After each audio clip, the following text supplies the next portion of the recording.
Welcome to another episode of the InfoTech Growth Partner Podcast, the podcast where the future of IT unfolds, and we dive deep into the pertinent developments in regards to IT and data with leaders and experts in the IT consulting field.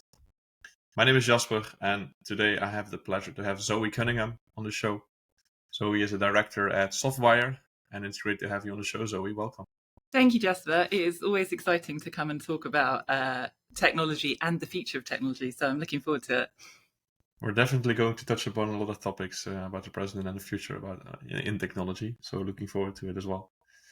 Can you give the listener, the viewer, a little bit of an introduction onto yourself, what you do and what Softwire does and what you do within the company? Sure. So in terms of my personal history, it's actually really easy to correlate that with what Softwire does, because I actually joined Softwire as a graduate software developer in the year 2000. And Softwire had just started 6 months before. So like our stories are very intertwined. Softwire is a bespoke software design and development consultancy. So we work with businesses to help, figure out what kind of technology is best going to enable their business, whether that's a piece of technology that enables their clients or a piece of technology that enables them internally. Or, as is often the case, a piece of technology that glues together other pieces of technology, which is a large percentage of all the technology in the world. And Softwire started in 2000, and one of the primary motivators was to be able to deliver great service to our clients by providing a great environment to our software developers. And I think that's one of the key reasons why I've stayed with the business for so long. So I was the 9th employee, and we were really tiny. And now we've grown to about 350 employees. So it's been fascinating to kind of see the journey and how things change at every point along the way. But the focus of what we deliver really hasn't changed. Oh, and also, I suppose I should explain how I got from being a developer to director. So I kind of grew my career alongside the growth of the company. So I'm the kind of person, I get bored very, very quickly. I like to do new things. So I took the opportunity in a growing business to work in very different areas from where I originally trained. So I did some project management, some consultancy, but I also moved in about 2009 into business development, which was way outside of my comfort zone, but kind of set the path for me to go on to become managing director and understand more of the business side as well as just the tech side. Well, thanks for that great introduction. And as you mentioned, you went through the whole journey, joining 24 years ago, employee number 9, now going over to, over 300 employees right now. So that's also one of the first topics that I want to touch upon.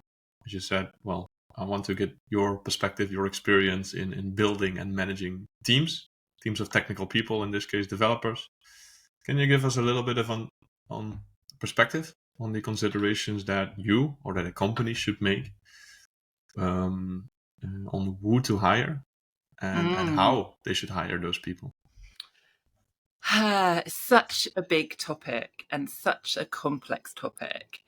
I mean, one of my overarching learnings from my journey is that when you're interacting with people, so a lot of people think that technology is complicated and complex. And compared to human beings, technology is simple and is the easy bit, right? So in terms of like even a simple sounding question like who should you hire, there are so many like different flavors of human beings and different interests that human beings have, like subtle differences in terms of what they want to get out of working with your organization or what they value in an environment within an organization. So I think that at a very basic level, you're looking for a team. If you're talking about hiring teams, you're looking for a team with a broad skill set across the team. And so while there are kind of baseline skills and behaviors that you want everyone to have. You are going to need a certain amount of technical knowledge for everyone to have, right, for the project. But maybe you have some people who are specialized in certain areas, the kind of concept of T-shaped learning, which I'm sure you've heard of. And then you have the kind of base level of working with other people's skills, right? Because the difference between like building a piece of software on our own, in our own environment and building it to our own satisfaction, the difference to working in an organization with other people is that you're working with other people, right? Which means we can multiply our efforts. But there are certain ways of working that you have to understand in order to be able to do that. So I think there's that baseline. And again, some people then specialize more in aspects of leading teams or facilitating teams or getting the best out of people or helping people grow and develop, that I think you also want to make sure you have within that team. And the third thing I'd like to say about this, which is something that is so dear to my heart, and I see so many people in technical organizations not appreciating this, is that we are all growing and developing and learning all the time. So everyone who is a CTO or at the top of the technology tree in whatever way started as a new entrant with no knowledge and no understanding, right? And they learned and developed through their journey to get to that point. And so I think not only do we need to look at what people are going to be able to achieve in the future and make that part of our hiring plans and our kind of operating plans, I think we also need to recognize that for all human beings, we enjoy developing ourselves and being able to do more. And we enjoy that sense of progress. And it doesn't always mean in a formal sense of I want to climb the tree and I want to be a manager and I want to be the most important person. It can be I want to develop technical mastery in this area, or I want to develop technical mastery in a new area. Like there's many forms it can take, but I am yet to meet a human being who doesn't want to develop themselves in some way, in some dimension, right? And I think if you harness that, you get a massive amount of benefit. Yeah, those are definitely some good points. And something that stood out to me from the thing that you just shared is you see that the last thing that you mentioned, all people are developing, all people are progressing, all people are looking for something new, something different. Maybe that is also why it's quite hard to retain developers, right, technical people in general. Right. And most companies say, well, this person or these people left our company because they got a better job offer somewhere else, or, well, we're not really sure why they left. But I think it's logical. People in this space want to change, want to see change, and if they cannot really find it internally in their current company, they will be looking for something else. And there's enough demand, as you probably know, for those types of people. And it's not only about money; it's about progress. It's about a different environment. Maybe starting something new. So I want to ask you a little bit about that. On like, what is your viewpoint on being able to retain those technical people? Because, as I said, and as you know, they are in high demand by all sorts of businesses, all sorts of industries. How can you retain those people? Yeah, so I want to just close off some kind of, again, like basics and then come back to what you just said, because I think that's the absolute key to it.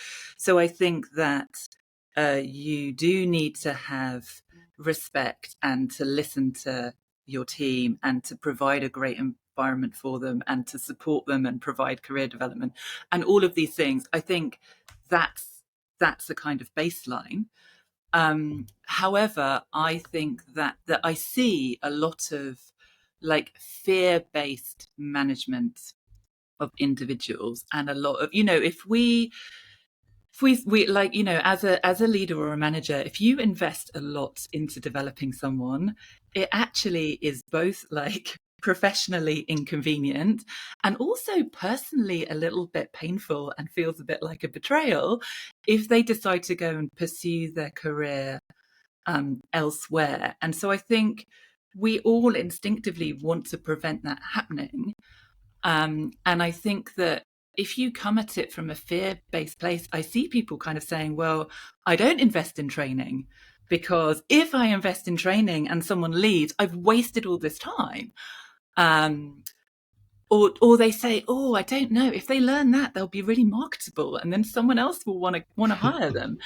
I actually think that the secret is to turn it on its head and to be upskilling people so well and so rapidly that they know that if they leave you, they know that they're getting value from working for your organization because they're being constantly upskilled. But they know that if they leave, they will stop being upskilled in the way that you're upskilling them. Do you know what I mean? So actually, Yeah. I think it's often like leaping into that thing you fear can actually really be the answer. Yeah, and I wanna touch upon that. You just reminded me of a slogan, a saying, whatever, which is, I don't know if I get it completely right, but it says like, what if you invest in people, in someone, and they leave? Mm-hmm. You might be wasting some resources, some money. But what if you do not invest in people and they stay? Isn't that Right. even more of a problem in your business? I think it's a double problem, actually, because I think not only do you not have the benefit of the increased skills that you would have if you'd invested in training them, I think you also we also like to think of human beings as like very simple machines. Not even, we know machines are complex, right? We actually think of them as very simple machines. Like, you know how to code. I put you in this environment. I give you some money. You code, right? That's our kind of model. And like, you know how to code this language to this level. And I like put this block into place and you perform that over and over and over. That's not how human beings work at all. And particularly for knowledge work, which everything in technology, all types of work in technology and knowledge work, right? How we feel about the work that we are doing and how engaged we are, and how supported and safe we feel affects our literal cognitive ability to do the best job. So I think that it's not only that they've got no skills, it's also that they will be demotivated and underperforming compared to perhaps even what you considered you were hiring them for. Yeah. So even a small investment can really yield, well, especially in the long term, lead to good results. People feel comfortable. People want to stay within your business. Yeah, I exactly. wanna dive a little bit deeper in the thing that you mentioned. Well, we're constantly trying to upskill our Mm-hmm. people up to the point where they say, well, I don't want to leave this company anymore because I limit my own growth, my own development. How does that work? How do you approach that? Yeah, so again, it's back to how much you're prepared to invest, because again, upskilling is not, I've used it very simply there, as if it's like a one dimension and you go from a 6 skill to a 7 skill, Mm-hmm. whereas we all have so many possible ways to develop ourselves, and they're each of those dimensions we can develop ourselves in have varying degrees of relevance to the organization that we work for. So for example, my favorite example is always football. Like, I might desire to get a lot better at football. That's not going to benefit my organization, or like very, very tangentially going to benefit my organization. If I really want to get better at managing and leading teams, that's going to be directly relevant. So there are all these ways we can do. However, again, the more creative you are, the more you can harness. Like, I think, we get so used to thinking, how do we control our business? How do we control our teams? How do we control the output, and how do we control the outcome, right? And actually, I think that the key thing to remember is that all human beings have their own internal drive and motivation. And yes, of course, they can choose to get on board with your drive and your motivation, and that's great, and that's actually a skill they can learn and a way they can develop. But if you're able to harness what they want to do already, again, you'll get a better development out of them. They'll be able to upskill themselves more effectively and efficiently and more quickly and in better ways and more inventive ways than if you say, oh, I need a level 8 developer and I need you to take this technology exam to become a level. That's not likely to get the same kind of result or to get as effective results, essentially. So I actually think that the more inventive you can be around, I suppose someone in my team does want to learn football. Well, actually, what are the aspects of that? There's a lot of teamwork, right? Immediately off the bat. And so what are the ways that I could combine that with the team? Like, okay, so if you train to be a leader of a team, which I'll help you with, you can finish at 4 p.m. on Friday and everyone can go and play football and you can apply the learning from there or whatever. I mean, that's quite an extreme example, but I do believe that creatively looking at individual aspirations and motivations is the way to maximize the result you get from upskilling people, rather than just to have a blanket training policy or a blanket set of topics. Yeah. And the perspective or the experience that I have is that those technical people, developers, engineers, analysts, typically are looking for improvements in their hard skills, whether it's learning new types of code, new types of technologies, those types of things. Are you also seeing some demand from those people? Because I think it is very relevant to improve their soft skills as well. Well, so I think, again, this is where if you're the person in the team with more experience, I think you have an opportunity to share that with other people and to help them learn more about themselves. So I don't believe that any young people wake up and go, I'm going to be a manager. Oh my God, it's so exciting. I can do anything in this whole world. I'm going to be a manager and I'm going to go to meetings and answer emails. No one grows up. You want to do something exciting, right? Like be an engineer or be a technologist. So I think that there's both learning for the sake of and I think a lot of technologists are actually extremely lucky that they're in a passion job where or I'm talking particularly about software developers, right? Because that's my background and what I know most about. But there's a lot of people who would enjoy software development like as an artistic and intellectual pursuit in its own right, and we get to do it as a job, which is amazing, and lots of people don't ever have that opportunity. But I think we then forget like what it means to go to work and to have to like work to achieve something. Sometimes what you're doing is not an end in itself, and you're actually doing it to enable something else. So I think that I see both demand for, I would like to achieve this role, or even I would like to earn this much money, and linking that back to soft skills drives demand. And also I have this immediate problem on my team, and showing how soft skills help with immediate challenges interacting with other human beings. I think those are the two main ways that drive demand for soft skills. Wow. Yeah, very interesting. And with that, obviously, with finding the right people, right technical people, you also need to find enough clients for them to be working on. Obviously, need to be projects there for them to work on, to develop. What role do you see? Because that is one of the biggest problems that we see in typical technology companies, is that they it's always a battle in balancing that, like new demand, new projects, new clients, but also finding and retaining the right people. You don't want to have that go in complete unbalance. Obviously, you cannot never get it 100%. What is your perspective on that? How would you approach that? What strategic role does hiring play in growing a company? Yeah, so I'd just like to take the opportunity to again point out that it's even more complex than the way we're discussing it here, right? That yes, you have levels of client demand and developer supply, but also each of those opportunities are not all developers match all demand, right, for all projects or all types of work.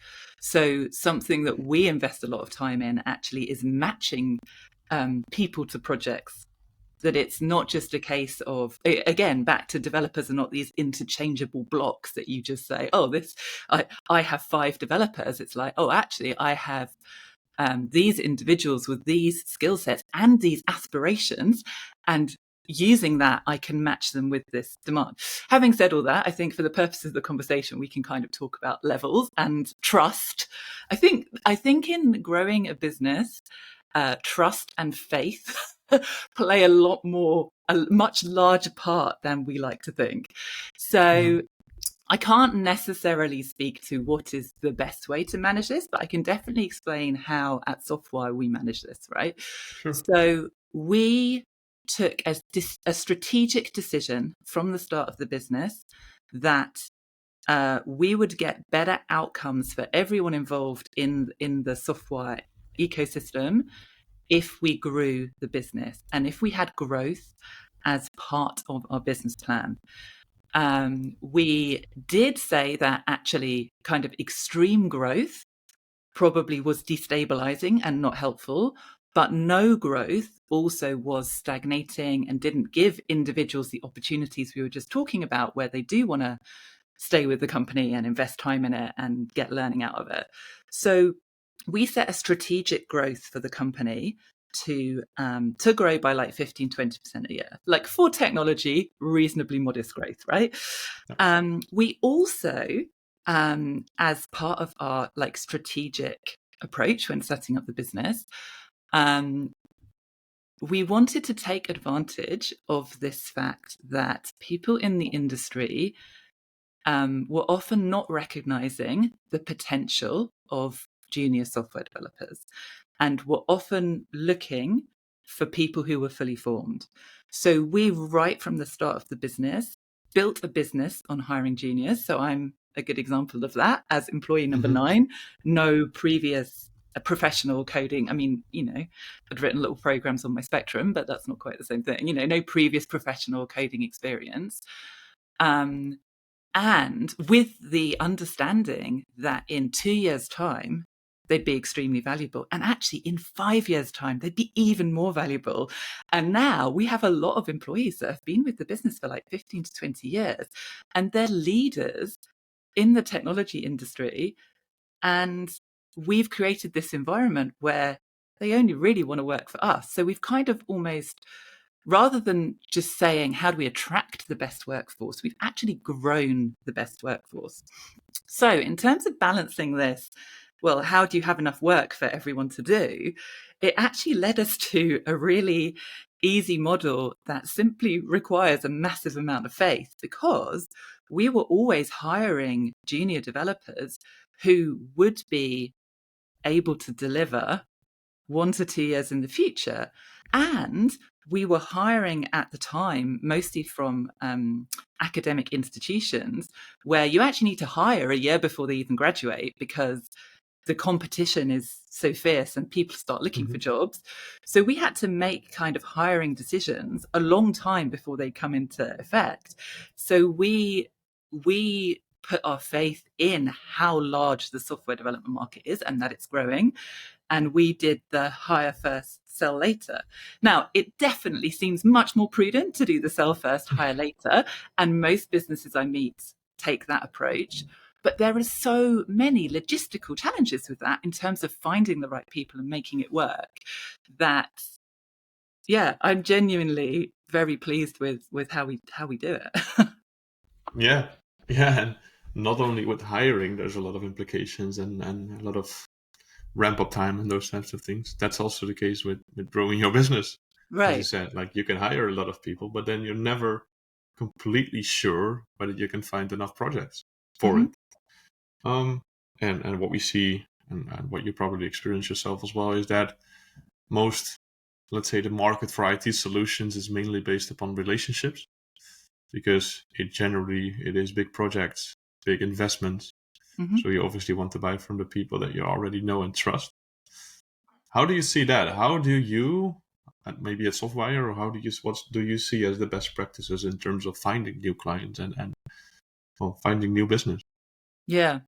It's a very it's a very challenging question, and it's something that personally has formed like the backbone of my professional growth. Like, yes, I've learned a load of hard skills and a load of technology and etc etc. The learning how to form relationships with people who will become clients is the biggest learning for me, and learning that, again, it's back to I think the instinct is to be very ruthless and very numbers focused. And there is obviously a position for looking at how likely an activity is to lead to business, or how well suited someone you've met is to being a client for your business. And understanding that is very important. There's a flip side, though, that I have learned, kind of, again, on this human level, that to build relationships requires the exact opposite of treating people like a number. To be Yeah. treated, and we've all been in that position, right? Of cold emails coming in, or cold calls even coming in, with people who sometimes even have learned to evince this kind of surface level interest in what you do. Zoe, I see you are director at Softwire. Therefore, you are very interested in this thing that I'm selling, right? And you know that you're being treated like a number, and all you want to do is just shut that down as quickly as possible and go and do something else. So I think that learning about the kind of environments that your potential clients operate in, and learning what kind of solutions they need to help achieve their jobs, and actually treating every interaction with someone who could be a potential client as a learning experience, right? Actually, you have more than one opportunity to talk with someone who you think might become a client one day. You actually have the opportunity to learn about what is their working environment like? What is it like to be in their shoes? What is it like to have their business challenges and be considering different solutions? And what different solutions have they considered? But actually, you might learn that a solution they're considering is something you could deliver that you've never thought about reskilling and delivering as an organization. So I think that there's something about, and I actually, back to recruitment, I think this is something that as an organization, I like to think about in terms of recruitment as well, because most organizations, again, just don't. I think that treating everyone as kind of like an equal and on a level playing field is a very important part of being human and building relationships. And actually, I think treating applicants to your business as numbers is also not the right thing to do. That's a little bit of an aside. So yeah, that's my kind of question, like my answer at a high level. Yeah, yeah, and that's what we generally see in the industry as well, as most businesses are used to companies and people coming to them through their network, through referrals. They work with them, but they never ask the question to themselves, like, why am I working with these people? Like, what if I take the 100 clients that we have, which part of that, which characteristics do the ideal clients actually have, and what are their pain points that they are experiencing, and what are the things that we can solve or do best for them?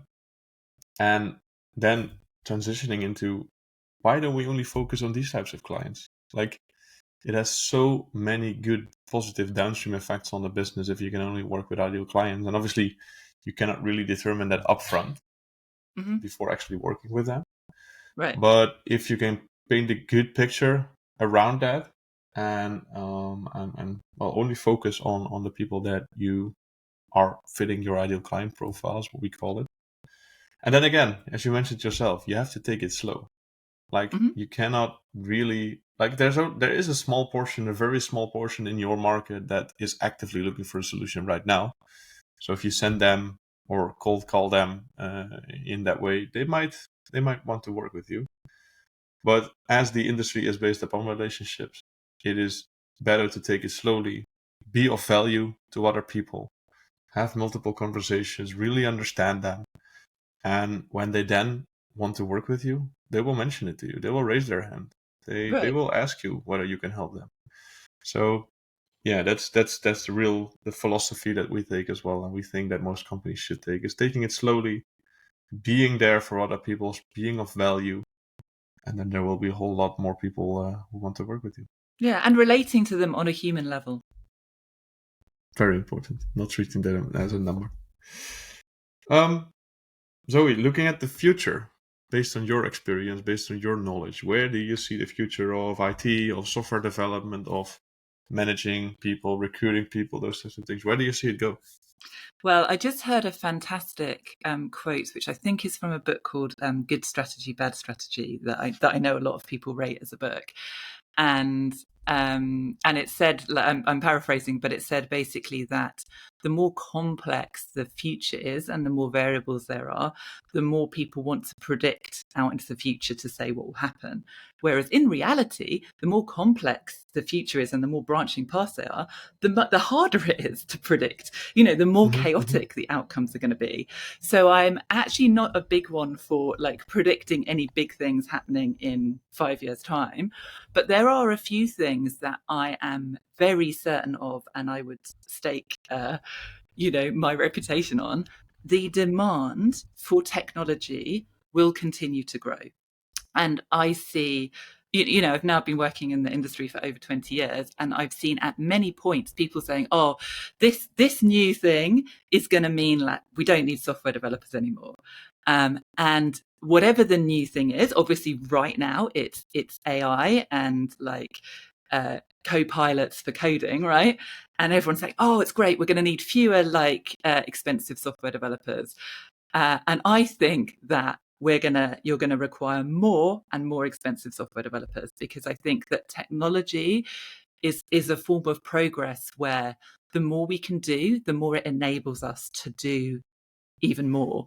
So I think that demand for technology will keep growing, and I think the amount of technical knowledge that your average person needs to have, I think we've already seen a really large growth from 20 years ago, right? In terms of how much the average person knows about lots of different aspects of technology, right? Like how it works at a fundamental level, what a good UI design is. I think a lot of people now, from interacting with lots of applications, have a much better idea of, oh, this one's meeting my needs and this one is not meeting my needs, and I think that will continue to grow. So those are my two very simple predictions.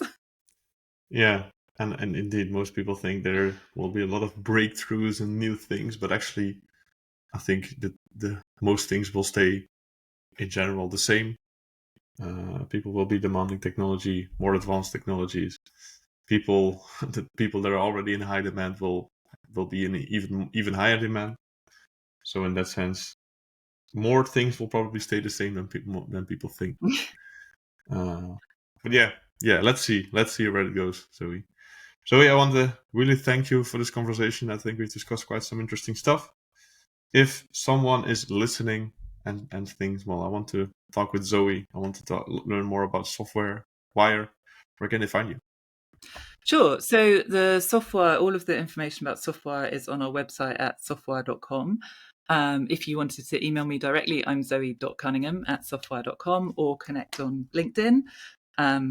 Very simple. I'm always happy to chat about anything to do with technology. So please do reach out. Awesome. I will make sure that information is in the description as well, so people can easily find it. Thanks again, Zoe. Thanks for the nice conversations, and good luck with everything. Thank you very much, Jesper.